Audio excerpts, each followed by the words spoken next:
The biggest problems that we deal with that are easily manageable is getting people to eat enough sodium and eat enough potassium. Because if you don't, there's problems. So for sodium, if you don't eat enough sodium when you're on a ketogenic diet, because you have this natriuresis of fasting, the kidneys accelerating their loss of sodium, you will become sodium depleted, and that will lead to increased cortisol and cortisol stress. And if it goes on a long time and you just feel crappy all the time, they'll say, well, you've got adrenal fatigue. There is no medical diagnosis of adrenal fatigue. That's sodium inadequacy. And you don't wait till it happens and say, oh, we'll give them a gram of sodium or 2 grams today. You treat them with the sodium from day one. When we send a starter kit to the patient, we send it with their choice of vegetarian or chicken bouillon, actually one of each, because they taste it and find out what they want to buy. We have to give them the stuff to start with to get them to take it and understand that it's necessary. Is that safe? Well, there's an amazing study published in the New England Journal of Medicine in 2014 by a group at McMaster University in Ontario, Canada. But the study was from 100,000 from 17 countries where they did something really innovative in terms of studying sodium requirements. What this shows is the mortality curve for the measured sodium excretion as a surrogate for sodium intake. And this is the 2.3 grams that we're all told we should be eating. And you can see that the mortality risk here is 1.5 times the lowest point, which is at between 4 and 5 grams of sodium per day.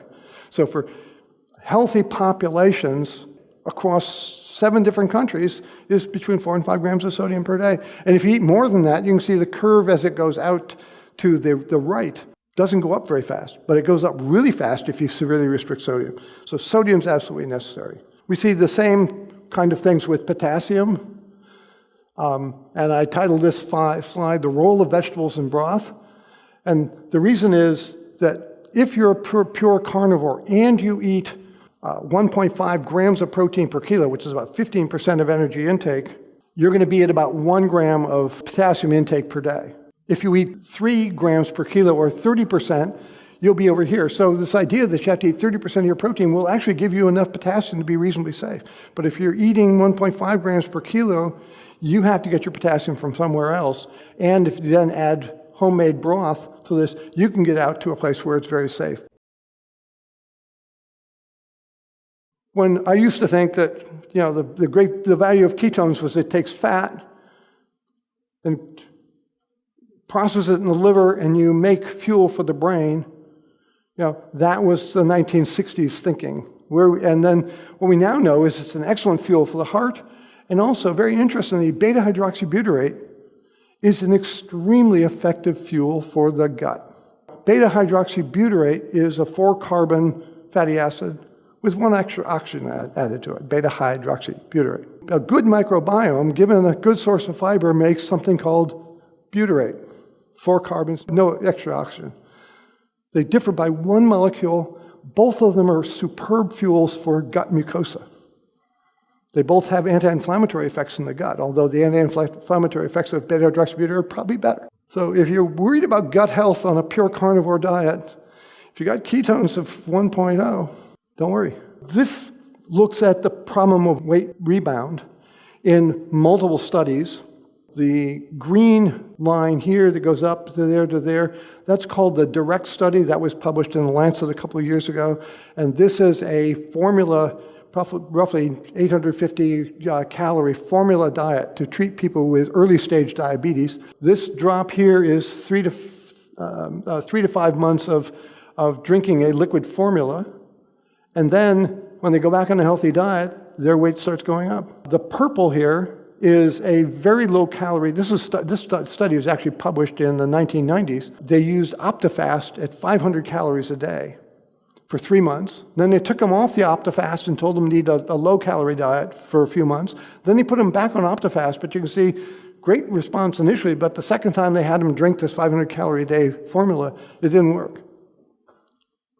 And it probably didn't work because once they've been on it and went off it, when they go back on it, the body is, the signals to the brain are so intense to eat that they couldn't adhere. I really credit Dr. Rena Wing and her team because they published these data. This is weight went down, But when they went back on the low-calorie diet after the second try of the very low-calorie diet, by the end of a year, they're going back up, and much of their weight was regained by 2 years. So this is a dramatic change in their weight, both down and back up. And this is a classic response. The blue here in the middle is Virta, and we go down, we stay down at 1 year, and then there, as I showed you, a slight weight regain.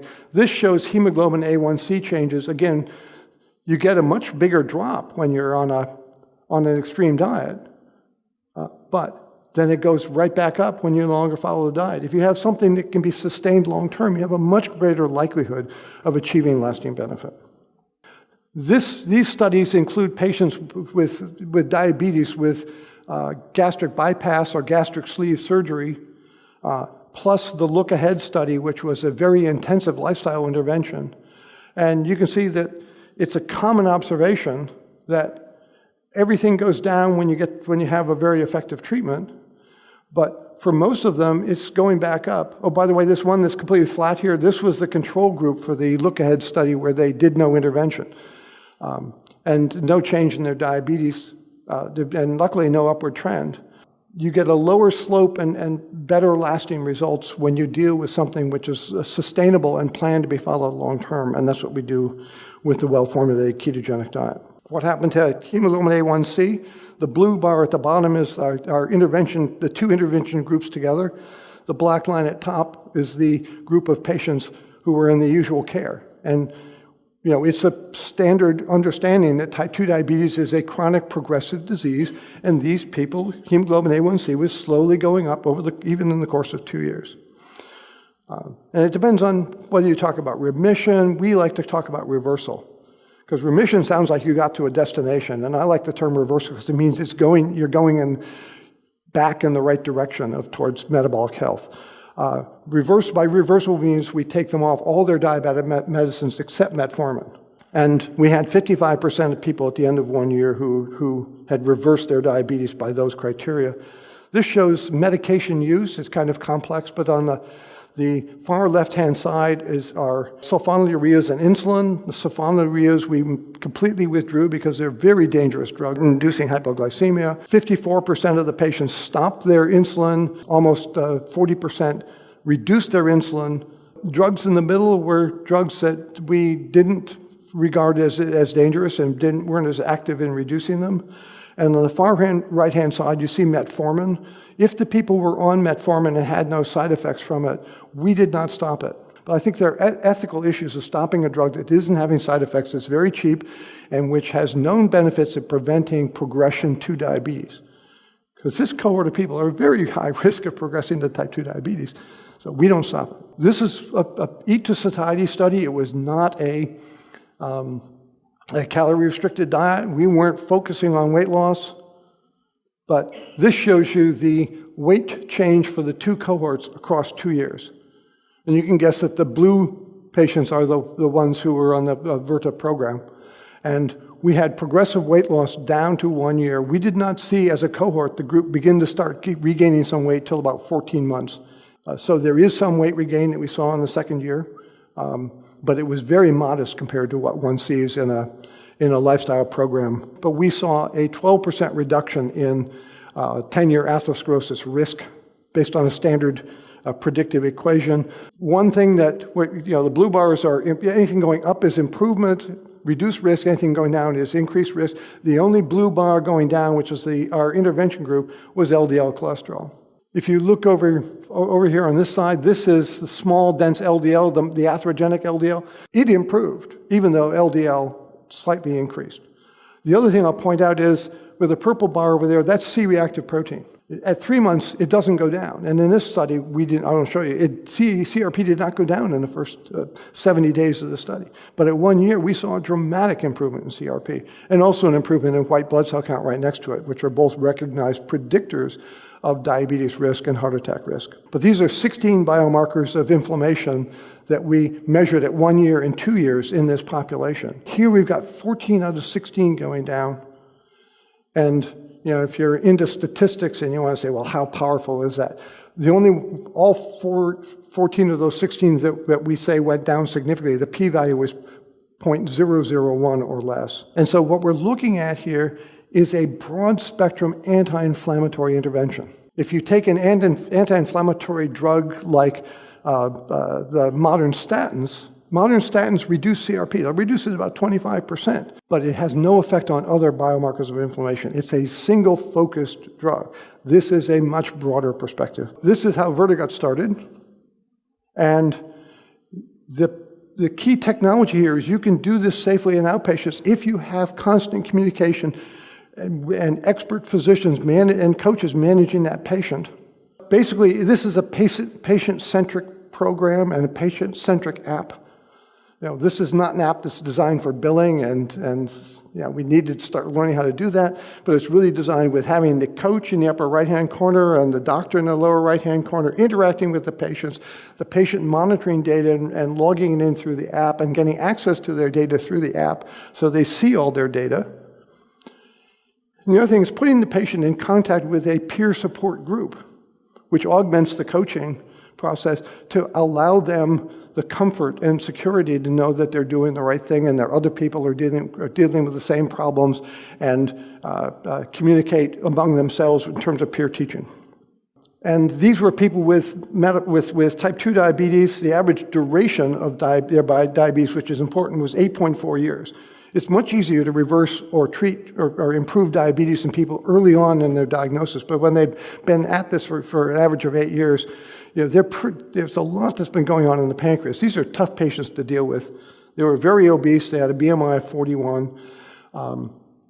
And the diet that we used with these patients was basically what we did with the metabolic syndrome study that I showed you that Jeff Volek and his team did.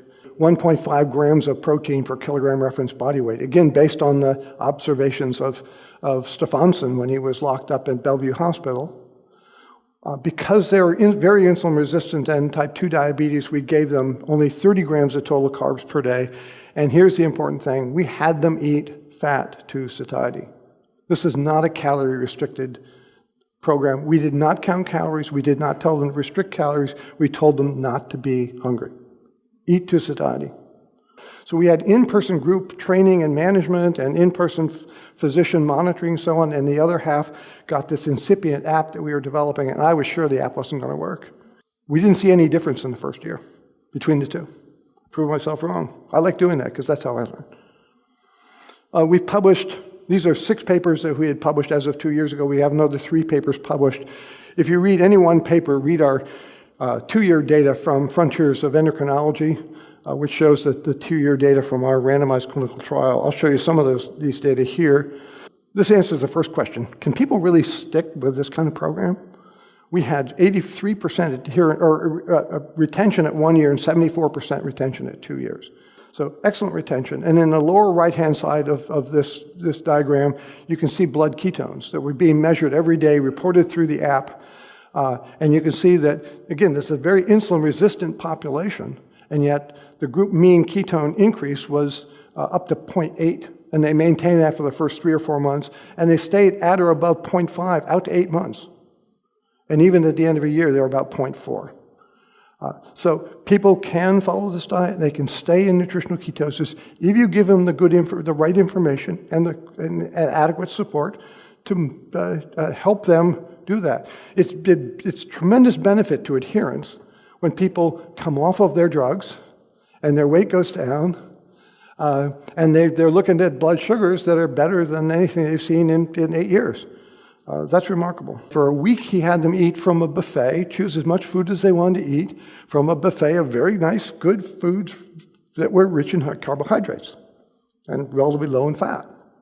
And they monitored what they ate, and they ate about 3,100 calories per day.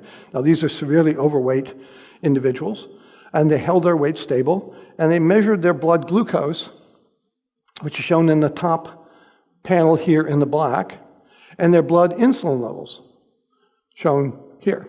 So high glucose, and this is millimolar glucose. Normal glucose is 5.5, the upper limit of normal is 5.5. So this is where normal is, and these people were running glucoses across the day around or above 200 milligrams per deciliter, so about twice normal. They took away all the carbs from the food, but still had very good, delicious foods out there, and they could eat from the buffet and had them eat as much as they wanted to, and they spontaneously reduced their calorie intake by 1,000 calories a day, which is exactly what Jeff had seen when we predicted in that 2008 study that we published. So they reduced their calorie intake by 1,000 calories a day, and yet they reported better satiety.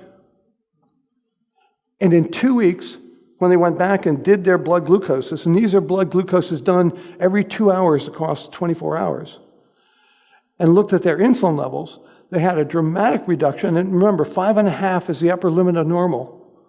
So upper limit of normal is here. These are their glucoses after just 2 weeks of the ketogenic diet. And you can see that they're in range, in the normal range, most of the day after just 2 weeks. But at a markedly lower insulin level, if you'll see in the lower panel in blue. Now, the only way you can reduce your blood glucose and have with lower insulins is you have to improve your insulin sensitivity. And what they demonstrated was there was a 75% reduction in insulin resistance, or a 75% improvement in insulin sensitivity in 2 weeks with very little weight loss, which means this is not what many of the critics say, well, any diet works if you lose weight. You don't need to lose weight on this diet to get most of the benefits. And again, this is very early in the adaptation process, and things get better with time. Again, a metabolic ward study, they took away more than half of their medicines in the first 2 weeks.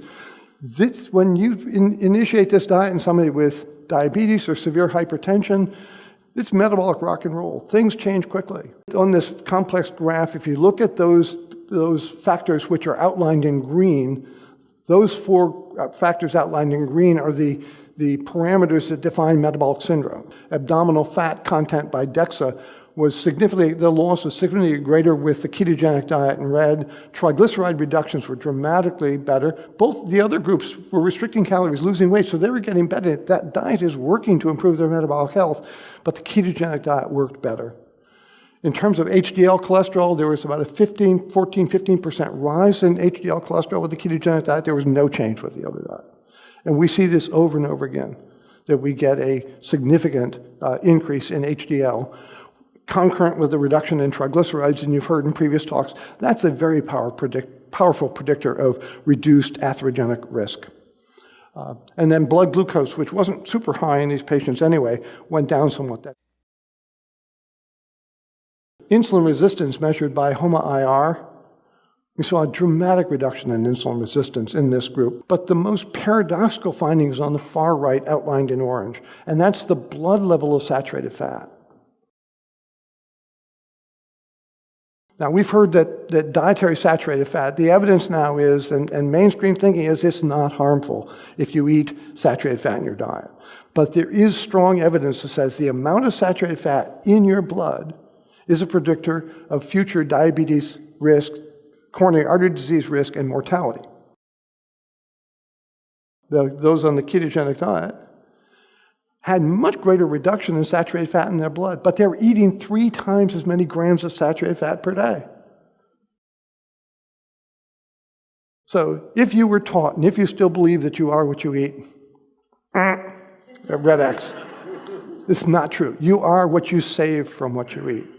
We get keto adapted, we more than double our body's ability to burn fat, and one of the preferred fats used in that fat oxidation is saturated fat. So it isn't going to harm you if you take it in, you turn it into CO2 and water. Tremendous benefit to your health if you reduce blood levels of saturated fat. And we've now seen that in 5 separate studies. This is not an isolated observation. And of those 14 biomarkers, 7 of them went down significantly more in the group on the high-fat, low-carb diet than in the control diet. None of them went down more in the group that was on the low-fat, high-carb diet. C-reactive protein here was one of the 7 that did not go down on the ketogenic diet in the first 3 months. It doesn't mean it doesn't go down. It means it doesn't go down in the first 3 months. It's a slow responder. So when you read papers that says that the ketogenic diet followed for a month makes CRP go up, hang with it, dude.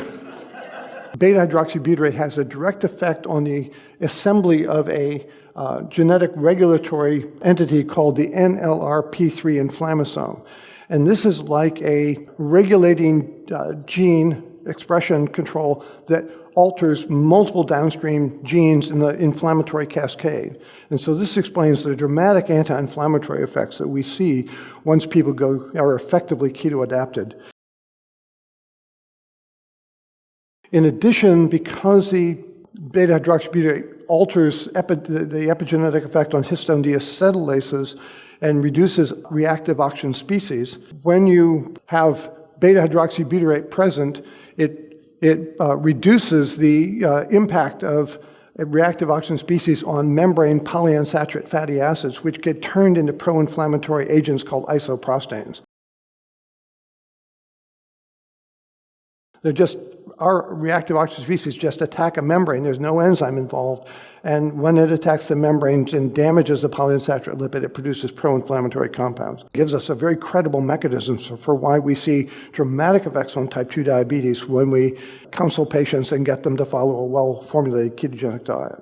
This concept of inflammation as having a role in diabetes is a new concept, but we're making progress. The first paper that I can identify that was in a mainstream journal that said, look, this is important, was the first of these papers by Bedonath and Schnolsen that was published in 2011. This is a Swiss group, and this was looked upon with great askance. But those guys are pioneers. Jerry Olewski's group, these are thought leaders in diabetology.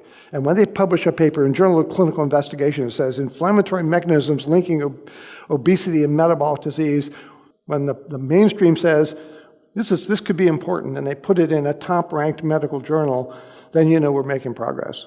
Probably one of the most important papers I was involved with was a study that was done primarily by Jeff Volek's group, and published this back in 2008. This was a randomized controlled trial of people with metabolic syndrome, not really severe metabolic syndrome. One dietary intervention was a well-formulated ketogenic diet. Right-hand side, LCD, 20+% protein, and about 12% carbs. So the other arm got randomized to a balanced diet, a low-fat diet, where they were told to only eat 1,500 calories per day. One was a restricted diet, one was eaten to satiety. On the low-fat diet, they only ate 12 grams of saturated fat per day. On the high-fat diet, they were eating 36 grams of saturated fat per day. They were eating a lot more fat than that. This wasn't high saturated fat in proportion, but they were eating 3 times as much saturated fat on the low-carbohydrate diet arm. As we usually see, when you do a well-formulated ketogenic diet right, people on the ketogenic diet lost twice as much weight as the people on the low-fat, high-carb diet.